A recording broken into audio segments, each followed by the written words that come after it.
Assalamualaikum warahmatullahi wabarakatuh. Di sini saya akan menerangkan dari yang keempat yaitu mengamankan sistem. Pertama ada mengatur akses. Akses kontrol salah satunya dengan menggunakan password untuk memakai kombinasi beberapa karakter apabila valid. Pemakai diperbolehkan menggunakan sistem. Apabila ada yang salah, pemakai tidak dapat menggunakan sistem. Informasi tentang kesalahan ini biasanya dicatat dalam berkas log. Serangan yang terjadi pada password yaitu program password cracker tidak dapat mencari tahu kata kunci dari kata yang sudah terenkripsi. Tetapi yang dilakukan oleh program ini adalah melakukan coba-coba atau brute force attack. Salah satu caranya adalah mengambil kata dari kamus dictionary kemudian mengekripsinya. Memiliki beberapa algoritma heuristik seperti menambahkan angka di belakangnya atau membaca dari belakang terbalik. Memilih password hal yang tidak boleh yaitu nama Anda, nama keluarga, ataupun nama kawan. Nama komputer yang Anda gunakan, nomor telepon atau plat nomor kendaraan Anda, tanggal lahir, alamat rumah, nama tempat yang terkenal, kata-kata yang terdapat dalam kamus bahasa Indonesia maupun bahasa Inggris, password dengan karakter yang sama diulang-ulang, hal-hal di atas ditambah satu angka. Yang kedua ada menutup service yang tidak digunakan. Kurangnya pengetahuan tentang service-service yang memang telah aktif secara default setelah menginstal sistem komputer akan menjadi celah atau lubang keamanan.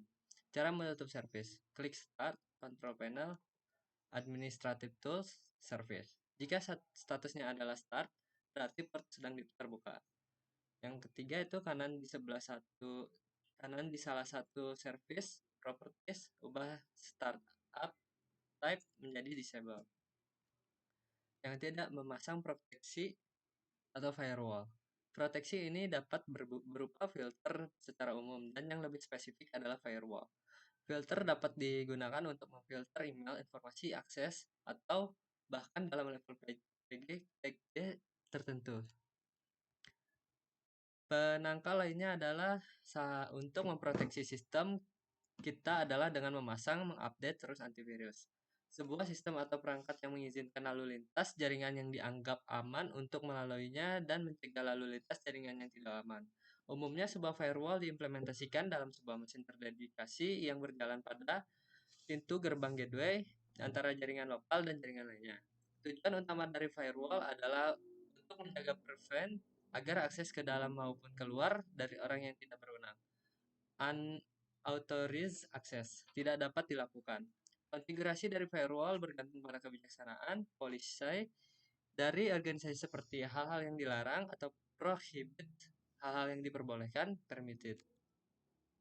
Firewall dapat berupa sebuah perangkat keras yang sudah dilengkapi dengan perangkat lunak tertentu sehingga pemakai administrator tinggal melakukan konfigurasi dari firewall tersebut. Firewall juga dapat berupa perangkat lunak yang ditambahkan kepada sebuah server yang dikonfigurasi menjadi firewall. Selanjutnya yaitu fungsi firewall.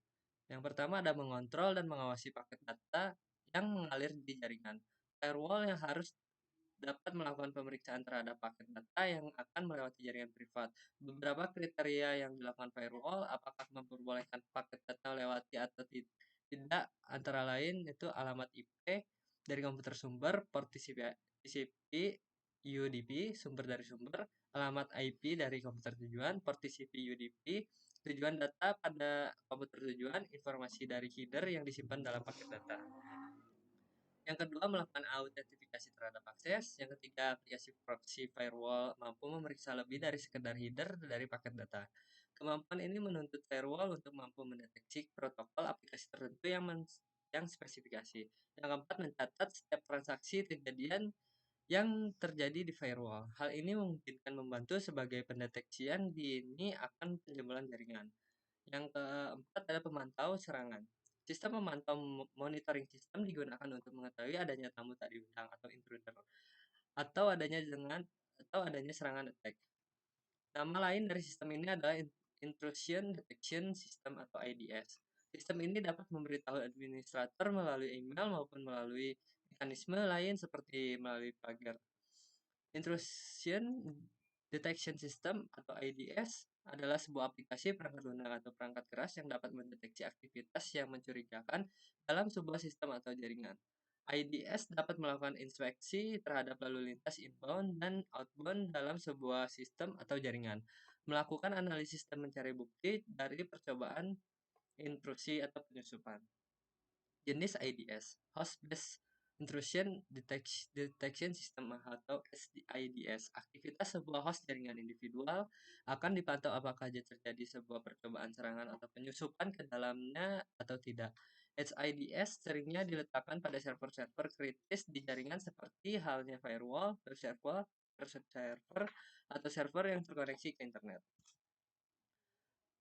Produksi IDS yaitu Real Secure dari Internet Security System, Cisco Secure Intrusion Detection System dari Cisco System, Trust Intrusion Detection dari Computer Associates, Symantec Client Security dari Symantec, Computer Misuse Detection System dari ODS Network, Can Security Monitor dari Security Dynamic, CyberSafe Network Associates, Network Flag Recorder, Intellictix, SecureWorks, dan yang terakhir ada Snort Open Source.